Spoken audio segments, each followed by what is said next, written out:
Sa simple pagtulong mo, mayroong buhay na naisasalba, mayroong pamilyang umaangat. The Senate is now constituted. At ito ang mismong Chinese Coast Guard na Napakinggan ni PBBM. 6 na milyong balotang gagamitin sa A to Z. Kumpleto tayo.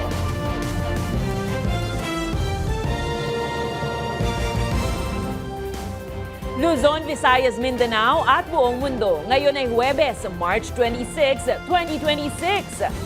Ako si Barbie Mulak at ito ang Balitang A to Z. Unang batch ng diesel na binili ng pamahalaan para maibsan ang krisis sa krudo, dumating na. Sa langis! Tanggalin! 2 araw na nationwide strike ng mga pampublikong sasakyan, umarangkada na. Presyo ng LPG, nagbabadyang tumaas sa Abril. Out of 100, meron po tayong isang nag-positive. So, dun sa initial screening, Drug testing sa mga bus driver, isinagawa sa Antipolo Central Terminal bago ang bugso ng biyahe sa Semana Santa. Isang tsuper, nagpositibo. Sa good news, binansagang Pitik Queen, nagbahagi ng blessings sa komunidad. At sa showbiz, official trailer ng Forgotten Island, tampok ang mga boses ni Liza Soberano, Lea Salonga at iba pa. Inilabas na.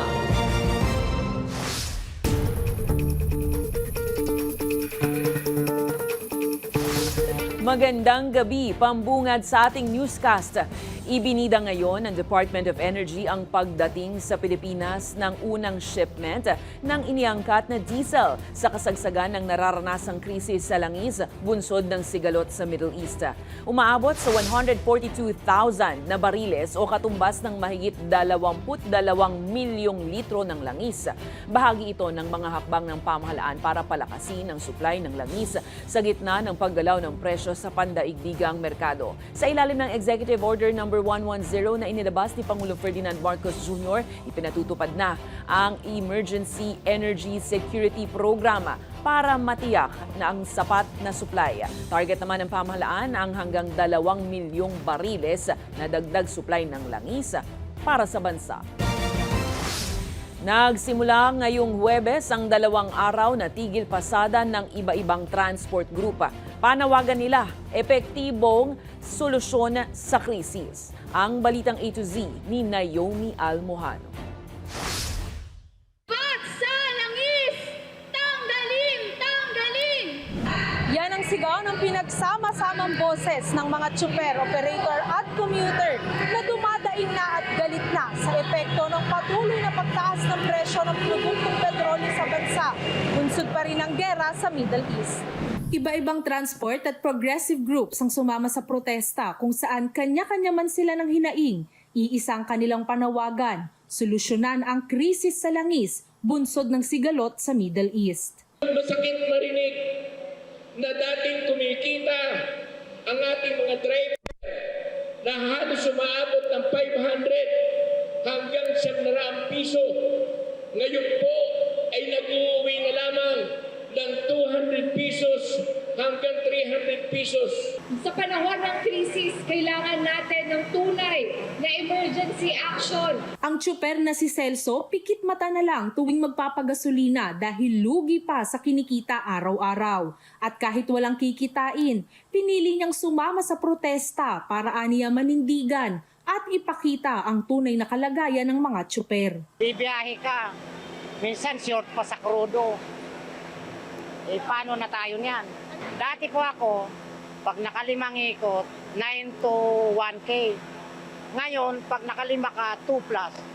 Wala na pong kita, puro krudo na lang. Ang commuter naman na si Danny, pabor na taasan ng singil sa pamasahe, makabawas lang sa pasanin ng mga tsuper. Hirap na kasi anya siyang maghabol ng masasakyan dahil hindi na bumabiyahe ang ibang jeep. Siguro, kung tatas mga piso lang siguro, 2 piso.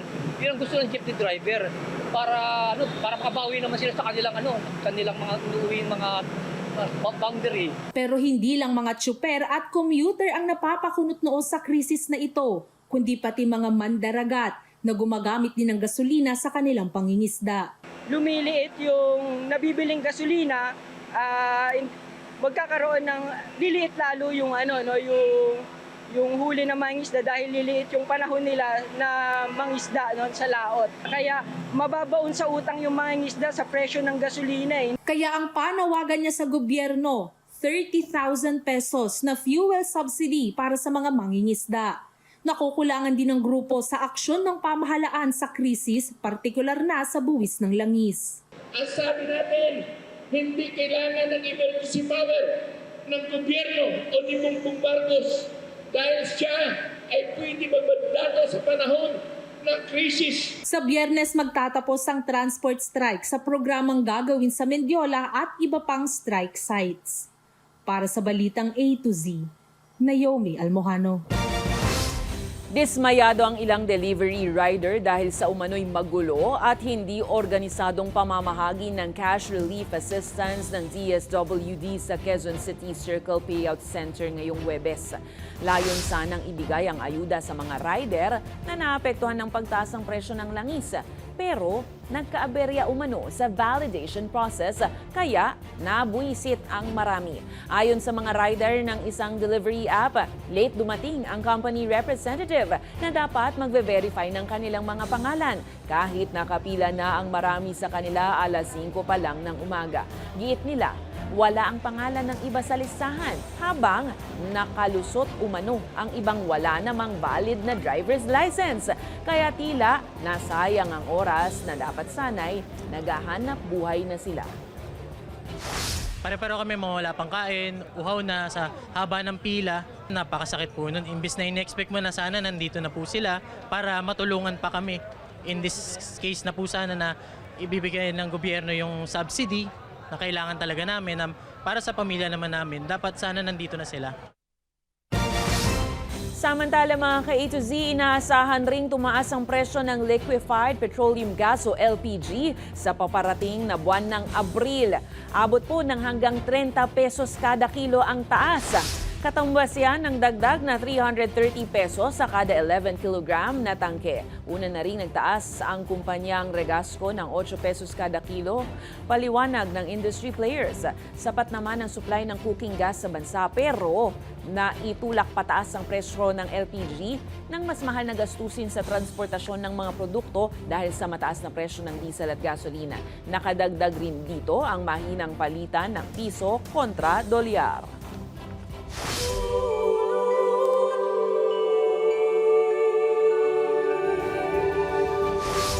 Nagsagawa ng surprise drug testing ang mga otoridad sa Central Bus Terminal sa Antipolo City kung saan isang driver ang nagpositibo. Kinumpiska ang lisensya ng naturang tsuper at sasailalim sa intervention. Ang Balitang A to Z ni Kim Salinas. Nagpositibo ang isang driver sa surprise drug testing at inspection na isinagawa ng Rizal Provincial Field Unit ng Land Transportation Office, Philippine Drug Enforcement Agency at PNP Highway Patrol Group. Bahagi ito ng Oplan Harabas at Biyahing Ayos ngayong Semana Santa na ginawa sa Central Bus Terminal sa Antipolo. Nakapag-collect po tayo ng 100 and then out of 100 meron po tayong isang nag-positive. So dun sa initial screening na nag-positive, ito po idadalhin din sa national headquarters sa ating laboratory for confirmatory. Sinubukan ng Balitang A to Z na ma-interview ang driver na nagpositibo pero tumanggi siyang humarap sa kamera. Ang sabi niya ay naaya lang siya ng kaibigan niya. Mag-undergo po siya sa LGU ng intervention and then after the intervention, bibigyan po siya ng certificate na natapos niya na po yung program na binigay sa kanya. And then ito po yung ipapakita niya sa LTO para mabawi niya yung kanyang lisensya. Ang isang dekada ng bus driver na si Mang Rodel, nagnegatibo naman sa drug test. Aniya, mahigpit na ang mga bus company ngayon. Mahalaga naman po kasi para na po makaiwas sa mga disgrasya sa pagmamaneho ng mga bus driver at saka kaligtasan din ng pasahero. Marami nang natanggal sa amin, sir. Dahil sa pagpapositive nila. Tsaka hindi tumitigil sa pagdodroga. Ininspeksyon din ng LTO ang mga papeles ng mga driver katulad ng lisensya at bus registration, pati na ang kondisyon ng mga sasakyan para sa roadworthiness ng mga ito. Pabor naman ng mga pasahero sa mga hakbang na ito, katulad ni Aling Eva na maagang uuwi ng Northern Samar para hindi na sumabay sa bugso ng mga pasahero sa Semana Santa. Tama po yun na para safe po yung biyahe ng bawat nagbibiyahe 24 hours kasi para safety din po sa mga pasahero yun.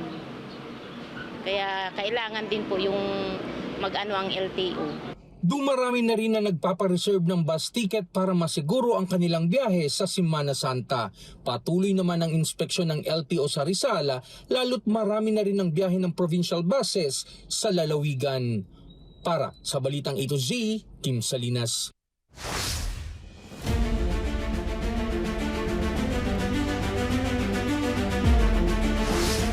Dinipensahan ni House Justice Committee Chairperson Jervil Luistro ang mga pagdinig ng Kamara sa mga impeachment complaint laban kay Vice President Sara Duterte. Itinanggi rin ni Luistro na labag sa konstitusyon ang mga sapina para sa mga taong idinawit sa mga paratang laban sa Vice Presidente, gayon din ang paghingi sa ilang financial records nito. Ayon pa kay Luistro, bahagi ang mga hakbang na ito ng pagtutukoy kung may probable cause o sapat na batayan para ituloy ang proseso ng impeachment. Kahit tawagin pa niya ito ng iba na mini-trial, mahalaga ay kung ano ang talagang nangyayari sa pagdinig na anya ay isang clarificatory hearing. Hindi naman daw nila mapipigilan ng kampo ni VP Sara kung gusto nitong dalhin sa Korte Suprema ang mga hakbang ng House Justice Committee. The proceeding should be judged not on the basis of the name, not on the basis of the nomenclature, not on the basis of the label. The proceeding should be judged on the basis of the actions that the Justice Committee do during the proceeding in the hearing proper. Inihayag ni Assistant Ombudsman Nico Clavano na susunod ang opisina ng Ombudsman sa supina ng House Committee on Justice para sa mga dokumentong hinihingi kaugnay ng mga SALN ni Vice President Sara Duterte.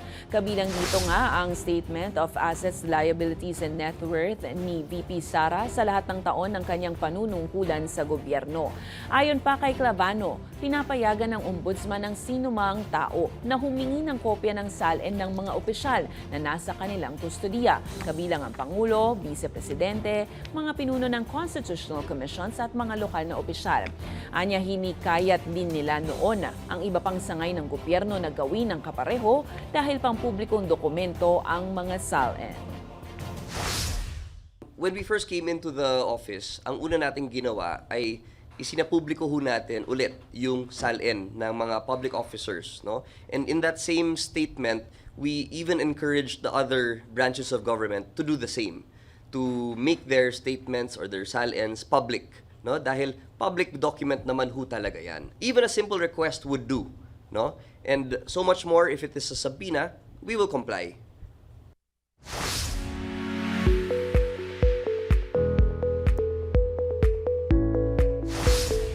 Isang pitik, but with blessings.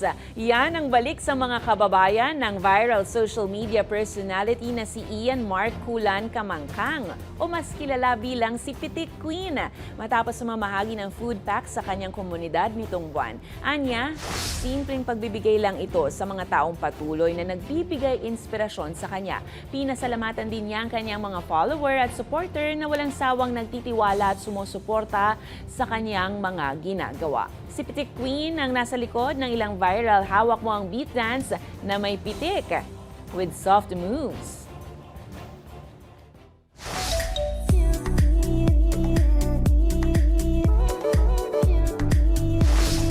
Feeling nostalgic ang 20th anniversary celebration ng Hannah Montana kung saan nakilala ang Hollywood star na si Miley Cyrus.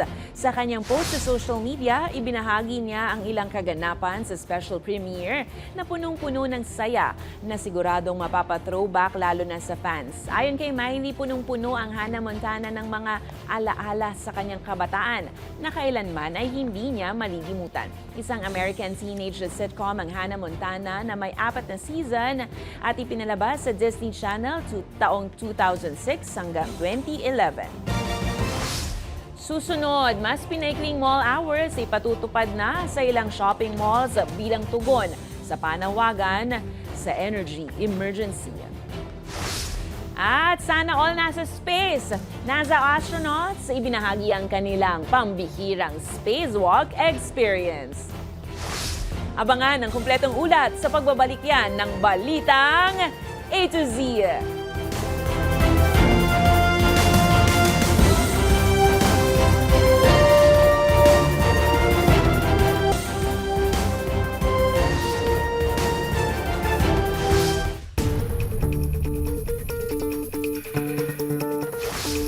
Iniulat ng oil company na Petron Corporation sa Senado na nakakuha ito ng 700,000 bariles ng crude oil mula Russia. Sa gitna ito ng reports ng ilang oil companies na aabot ng hanggang Abril o Mayo ang kanilang supply. Samantala, pinamamadali naman ng mga senador sa concerned agencies ang implementasyon ng pagbawas o pagsuspinde sa excise tax matapos pirmahan ni Pangulong Marcos ang batas ukol rito. Ang Balitang A to Z ni Ace Cruz. Sinabi ng Department of Finance sa Senado na posibleng sa April 12 o 13 pa, may labas ang executive order ng Malacanang na magbabawas o magsususpindi sa excise tax sa langis. 15 araw mula ng pirmahan ni Pangulong Ferdinand Marcos Jr. ang batas nitong Miyerkules. May apel ang mga senador sa concerned agency sa gitna ng krisis. Kami po, nagmadali kami para mapasa yung batas na yan. Sana po, madaliin nyo rin yung pag-implement ng batas. Tayo pong mga nasa opisina, tayo pong nasa mga ahensya, maaring pwede tayo mag-antay, pwede tayo magtiis, pero itong mga tao, ilagay po natin ang lugar natin sa kanila, tignan nyo po yung araw-araw na dinadanas sila paghihirap. They cannot wait. That's why yun nga, we have to act with urgency. Inireport oil companies sa Senado ang status ng kanilang inventory na karamihan ay hanggang sa katapusan na lang ng Abril, gaya sa Jetty at Caltex. Habang may ilang oil company na tatagal pang supply hanggang Mayo. Bagay na kinabahalan ni Protect Committee Chairperson Senator Win Gatchalian. It's quite concerning because you cannot run a country with uncertainty of fuel supply. Kinwestiyon ng Senador ang malalaking oil companies kung bakit hirap silang makapag-secure ng supply. We have been looking as well for products because at the onset, when this happened, 4 million barrels were absent for delivery. So that is practically a month's requirement. So we had to source from elsewhere. Sinabi ng Petron Corporation sa Senado na nakakuha na ito ng 700,000 barrels ng crude oil mula sa Russia na non-traditional source na langis na pinagkukunan ng Pilipinas. This was cleared by agencies of our government. Close where that came from? I think at least kung clear naman ng government yan. And it was Russian crude. Yeah, and it's all over the news that the U.S. lifted the sanctions so that countries can go. The U.S. lifted the sanction, but that is only up to April 11. Correct, I know. So that was a deal where we sought the government's help. Sa report ng isang international news agency, sinasabing nakarating na ang naturang supply ng Russian crude oil sa Limay Port sa Bataan. Una nang nagluwag ang Estados Unidos ng restrictions sa pagbebenta ng Russia ng crudo sa ibang bansa sa gitna ng Middle East crisis. Sa panig ng Department of Energy, may inaasahan silang paparating na shipment ng 22 million liters ng langis sa mga susunod na araw sa pamamagitan ng government-to-government talks.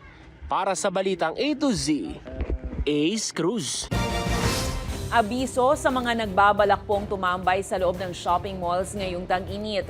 Inanunsyo ng major shopping brand na SM Supermalls ang mas pinaikling mall hours simula March 30. Sa pahayag, sinabi ng pamunuan ng mall na tugon ito sa deklarasyon ng National Energy Emergency sa bansa. Sa bagong mall hours, alas 11 ng umaga hanggang alas 9 na lang ng gabi ang operasyon ng mall, Lunes hanggang Biyernes.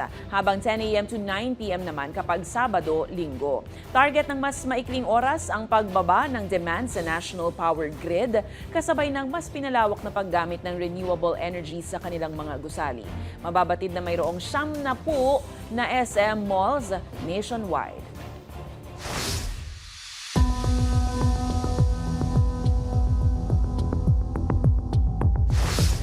Mas lalo pang iinit ang mga pagsasampa ng kaso kaugnay ng mga umano'y anomalya sa flood control projects. Yan ang iginigiit ngayon ni Ombudsman Jesus Crispin Remulla. Ayon sa Ombudsman, marami pa umanong susunod na kaso sa mga darating na araw. Nauna nang nagsampa ang Ombudsman ng mga kaso laban kina dating ako Bicol Representative Zaldico at mga opisyal ng DPWH Mima Ropa kaugnay ng umano'y substandard road dike sa Nauhan, Oriental, Mindoro. Nagsampa rin ito ng malversation at graft cases laban kay dating Senator Ramon Bong Revilla Jr. at ilang opisyal ng DPWH Bulacan 1st District Engineering Office dahil sa umano'y ghost flood control project sa Pandi, Bulacan. Patuloy naman ang investigasyon ng mga otoridad sa umano'y pagkakasangkot nina Senator Jinggoy Estrada, Senator Joel Villanueva, Benguet Representative Eric Yap at kapatid na si former ACT-CIS Representative Ed Vic Yap sa mga irregularidad sa flood control projects. Maraming susunod yan. Ay, yung tag-init, iinit, sinasabi ko sa inyo. Basta may asset preservation order sa civil forfeiture on the same cases, hindi pa din po magagalaw ng mga respondent ang kanilang pera.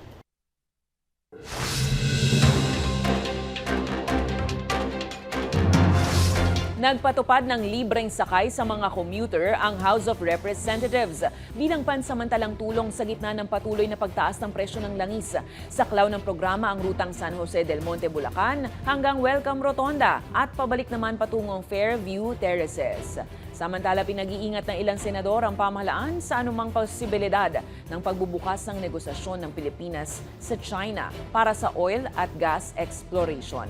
Sa gitna yan ng nararanasang krisis, babala ng ilang senador, wala silang tiwala sa gobyerno ng China, lalo't hindi nito nirerespeto ang soberanya ng Pilipinas.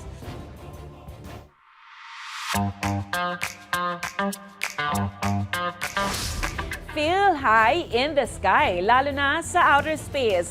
Matagumpay ngang nagsagawa ng spacewalk ang dalawang astronaut para i-upgrade ang power systems ng International Space Station. Pero wait, hindi ito lamierda sa kalawakan ha. Kakaiba ang experience ng mga astronaut na sina Jessica Meir at Chris Williams kung saan tinutukan nila ang 2A Power Channel na isang mahalagang hakbang sa pag-install ng roll-out solar arrays na magpapatuloy sa pagpapatakbo ng mga sistema ng estasyon hanggang sa pag-de-orbit nito sa planetang Earth. Hinangaan naman ng marami ang kanilang hakbang literal sa space at hakbang para sa mundo ng astronomy.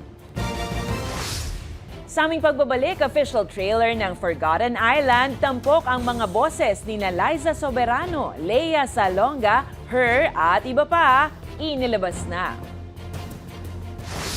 Susunod na yan dito lang sa Balitang A to Z.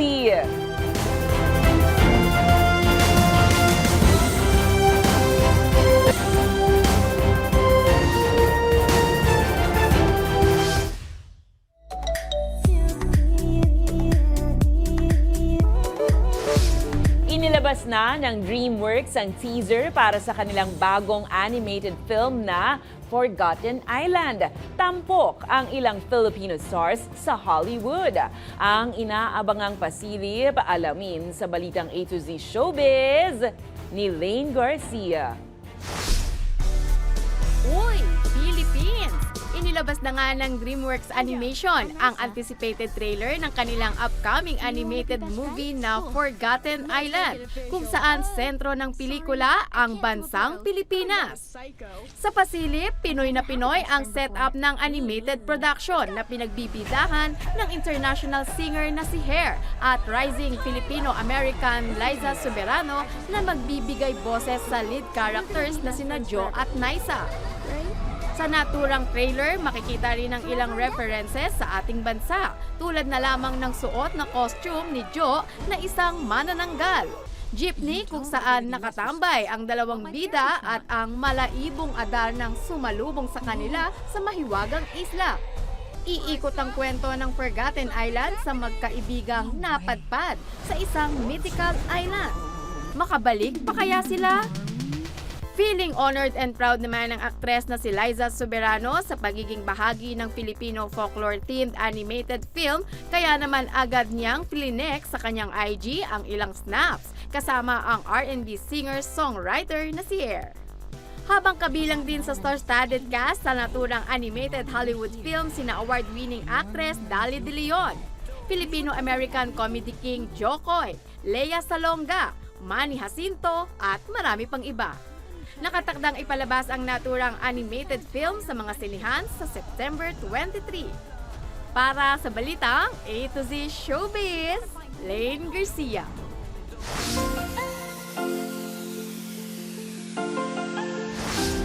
Ramdam na ramdam ang epekto ng krisis sa krudo dahil sa tensyon sa gitnang silangan. Pero ang mga Pinoy nakilalang masayahin. Anumang sitwasyon, may diskarteng solusyon. Makatulong kaya? Kuya, nabiyahe kayo? Ayaw po, ma'am. Pasakay po. Ay, wait, dito, ma'am. Dito. Ay, hindi, ma'am. Ice cream ako po. Basak lang. Basak lang po. Pakiwakan nyo na kayo sa manabela, mga. Itutulak na lang natin. Mahalang ka. Ay, hindi ako naman. Pakawak mo ang manabela, ma'am. Itutulak na natin. Pakawak. Manabela. Saan po kayo? Kung kayo po may kwentong kakaiba, mga kwento ng pag-ibig o storya ng inspirasyon at pag-asa, maaari itong ibahagi. Sumali sa ating Facebook group na Balitang A to Z. Panoorin ang replay ng ating programa at sundan ang ating social media pages. Hanapin ang Balitang A to Z. Ang ating pabaong quote of the night ngayong Huwebes ay mula sa author at educator na si Helen Keller. Sabi niya, kaunti lang ang kayang gawin kapag mag-isa. Pero malaki ang kayang abutin kung sama-sama.